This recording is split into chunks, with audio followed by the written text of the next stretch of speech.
So right now we're exploring Mesa Verde National Park, but this video we're going to be showing you here soon is a collaboration between Bridgeview Adventures and DnSAdventures.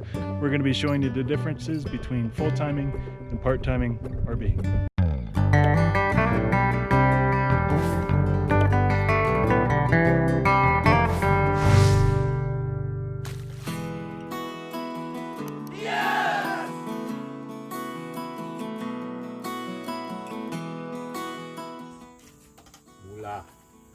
The cost of RV living. What everyone is concerned about. By the way, this is mine.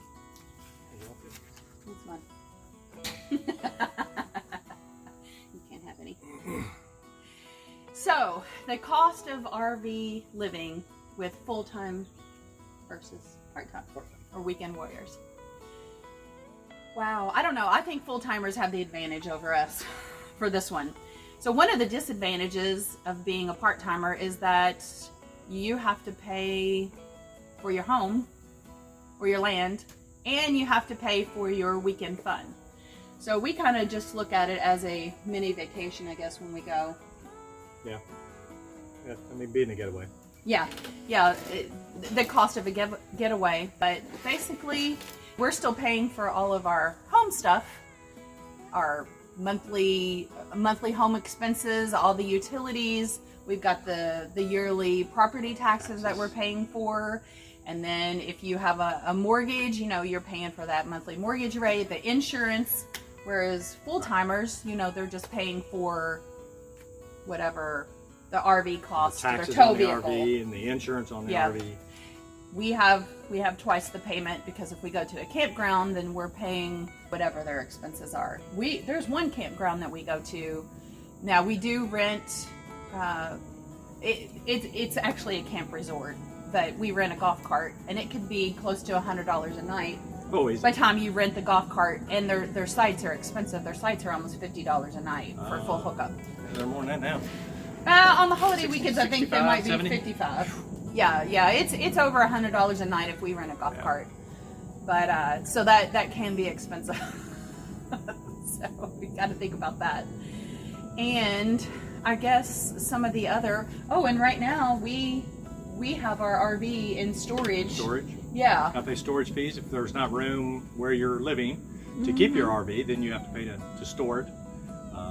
Yeah, that's an extra $40 a month. Then in the wintertime, you have to winterize it and then put it into winter storage if you can find indoor winter storage, you know, because we get, you know, snow and ice up here, so preferably you put it indoors, but if not, you have to keep it outdoors, you know. Yeah. So what are some other expenses? I guess the full-timers, you know, they know.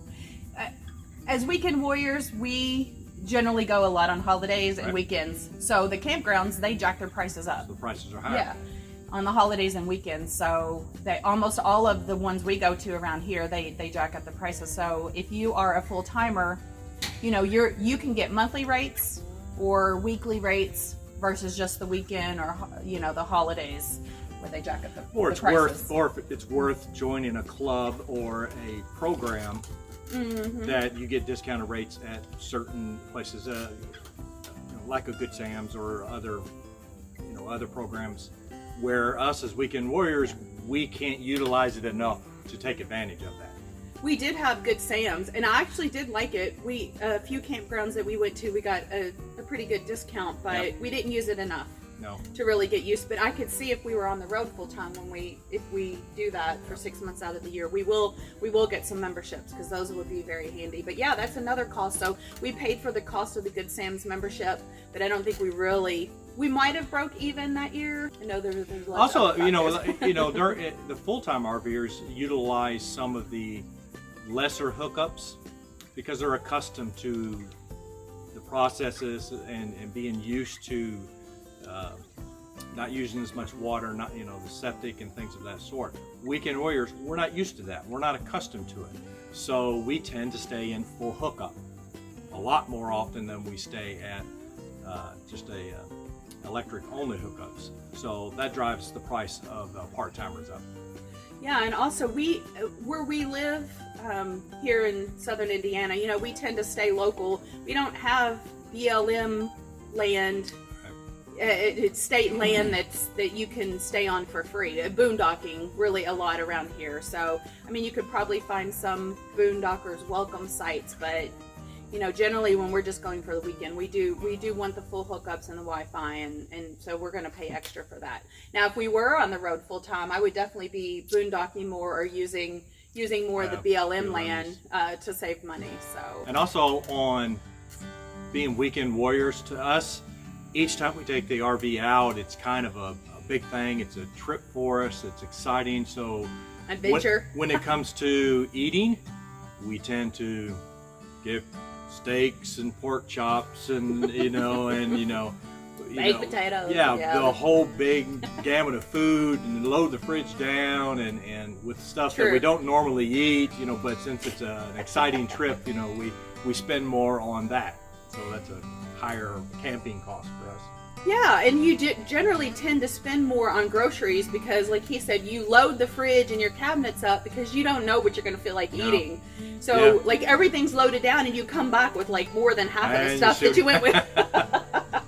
At least you can eat it later, but still, it's the whole idea of spending all that money on groceries. So, yeah, fun times. But yeah, I think the cost of RV living, to me, we do like to be frugal a lot, so I could see where we could save a lot of money if we were just full-time RVers. You could figure out a lot of different ways to save money, and you wouldn't have the added expenses of having the homestead and all the expenses. Because even if we leave for 6 months, we still have to pay a minimum electric bill. Even if we shut the power off in the house, so there's no power, there's a minimum charge. There's a minimum water charge, even though we're not using water. Mm-hmm. So you still have those monthly bills to some extent coming in, and taxes are always there. Death and taxes are the only true things that you can always rely on. And so whether we use it or not, we still have those bills coming in. Yeah, and I think also if you end up going full time, you sell all your stuff, so you make the money off of that, and you can live off of that for a while, depending on how much you sell. Yeah, so truly amazing when we did sell a house. Yeah. When we went through the house, because we were going to a much smaller, how much useless stuff we had. Yeah, totally useless. We got rid of so much. And we need to get rid of more. And now that we're fixing to get permanent our new residence, it's going to get gone through again. Yeah, it definitely needs to be gone through, because we've gone up in his shed where our storage stuff is, and there's just stuff that we don't need. I don't even know why we kept it. So, but that's another video. So, well, thanks for watching this episode of How to Spend Your Money on RVing. So depending on where you're coming from to begin with, RV life can save you a ton of money, or it could cost you more depending on how you live the lifestyle.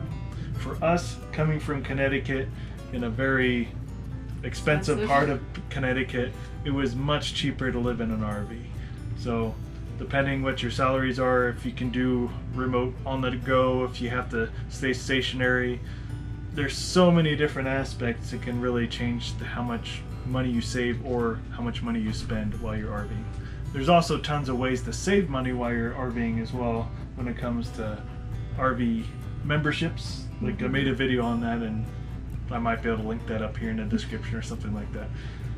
So there's that. Like we said earlier in another subject, if you stay weekly, monthly, you can save money that way, and quite a bit of money. Like we've seen some like $350 a month monthly places in Connecticut. Just to give you an idea, we're spending around $2,000 a month for just rent, not any utilities on top of that, just rent. So yes, we're saving a lot of money in this lifestyle.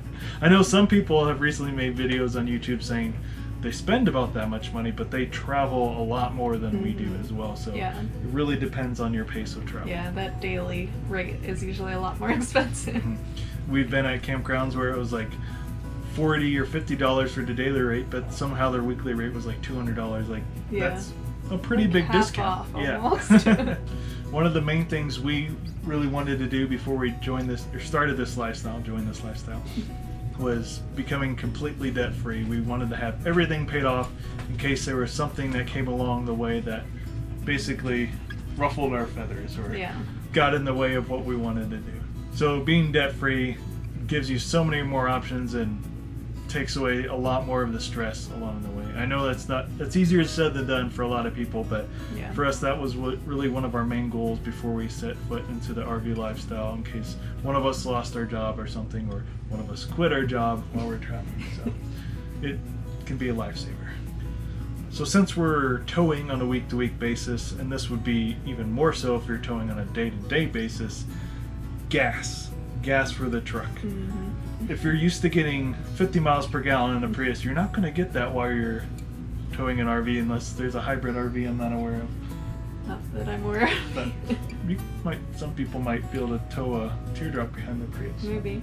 Anyways, gas is going to be expensive for most situations while you're traveling, and it's not really a shocker to us, but it's still probably one of our highest expenses that we have. And just like houses, RVs need maintenance, trucks need maintenance. So I would say we're probably a little bit cheaper than a house, maybe maintaining, maybe not. So far it's been cheaper because we have a newer rig, but I know over time as it's being jostled around and stuff, depending if you can do it yourself or if you can hire someone to do it.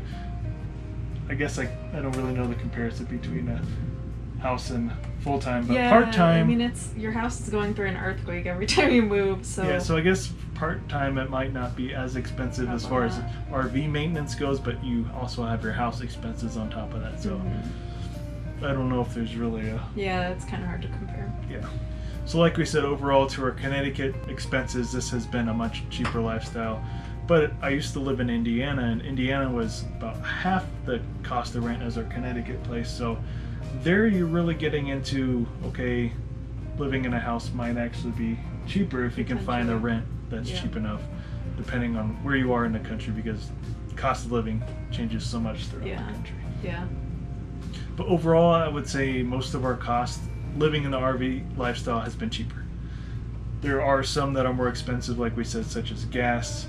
Internet's a little bit more expensive because we have 2 data plans, and if we're in a house we wouldn't have to worry about it. But you can also consider that as your broadband or your cable bill that you would have had at your house. So that might equalize. It's probably still a little bit more with these mobile unlimited data plans that we have to get. Yeah. They're pretty expensive still. Hopefully they go down eventually. But overall, I would say the RV lifestyle has been quite a bit cheaper for us.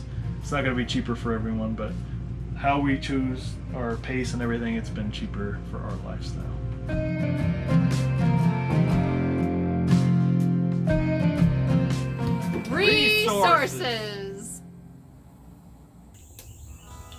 Resources. Number one resource for me is coffee beans. Local coffee suppliers. So something else you have to think about, folks, is when you are full-time or part-time RV is the resources. Yep.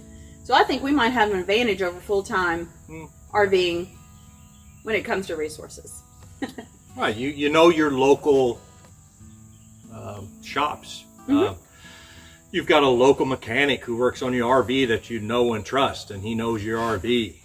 Yeah, you tend to stay local, and you know all the places where you can find the cheap gas stations. Right. And we learned the place, Walmart, where we can go change our oil in our RV because we had a hard time finding someone that would change the oil in the motorhome.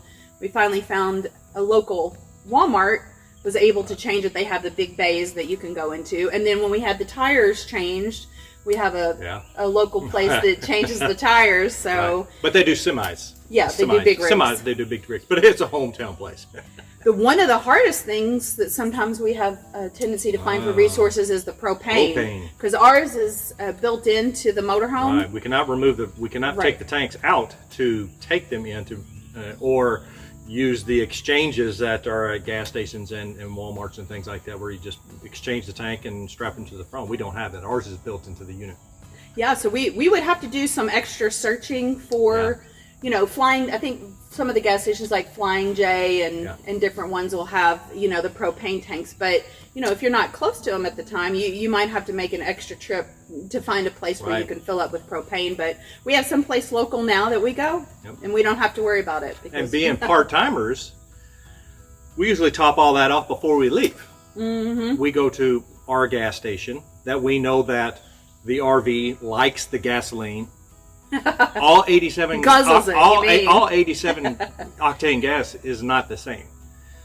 Some vehicles might like Shell. Some vehicles might like a Marathon. Some vehicles might like your local stations. You know, we always went to Flying J when we're on the road, only because we were in Good Sam's at the time and we got a discount on it. But you know, you'll get to know what gasoline your vehicles like.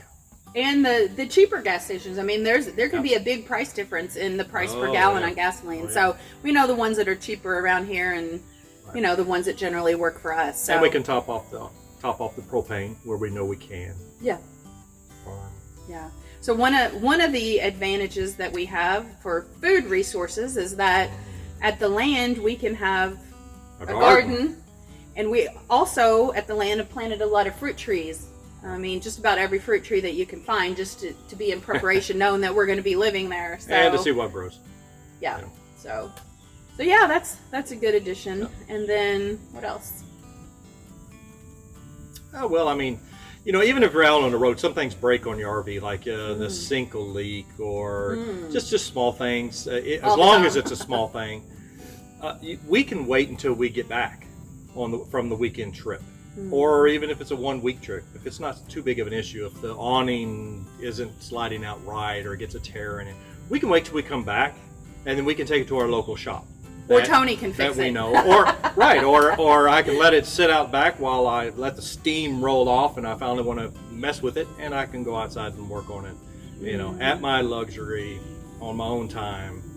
Well, yeah, because generally, I mean, if you take it to the shop, you're going to spend a lot of money on labor. Yeah. So, I mean, we really do try to fix a lot of stuff ourselves if we can. Yeah. I mean, there's some things that are out of our control, and we can order the parts through Amazon, have it delivered, and then put them on, and you know, we have time. You save all that money on labor, so yeah, we're all about that. When you're only a weekend warrior, I mean, we shop in our own grocery store before we leave. You know, we know what we eat, what brands we eat. We know the size and the flavor of it. You know, if you're on the road, you get into other areas, they may not carry your brand, or they might not carry the one you actually like, or the size you like. And just being from your area, you have that benefit. Plus, I think it's easier to use coupons and the free Friday downloads at Kroger and JC. So, I mean, we can get some additional perks like that, you know. Well, just to stress, too, if you go into a new, up here we have Kroger's and Walmart, and, you know, and we shop there. We know what's in what aisle, where. And then you go to Florida for vacation, and you go to a Publix, and you have no idea where anything is. You know, the stress starts going up because you're just looking for ketchup. You can't find it for nothing. You know? I don't even like ketchup. Just kidding. But you might have a local one that you like, that you can't get down there that you can up here. You know, so there's regional things you have to deal with. Sometimes the regional thing's good because you get to try something new, but you know, usually on a weekend where you don't do that. I know one additional thing too is when, you know, because we are holiday and weekenders most of the time. I mean, we do take some vacations, but when we go, you know, I like to get souvenirs and t-shirts. Look at these t-shirts. Yep. I don't know if you can see it. So we got these when we went to Washington, D.C. Oh, that was a fun trip. But, of course, I wanted a souvenir, a t-shirt. We got some other things, some magnets, and we went to Shenandoah as well. But, you know, we always want souvenirs that you're going to pay extra money for. And I think if you were on the road full time, you wouldn't be as apt because you're visiting so many places. Right. So, you know, you don't need all those souvenirs when you go. So that's an additional expense as well.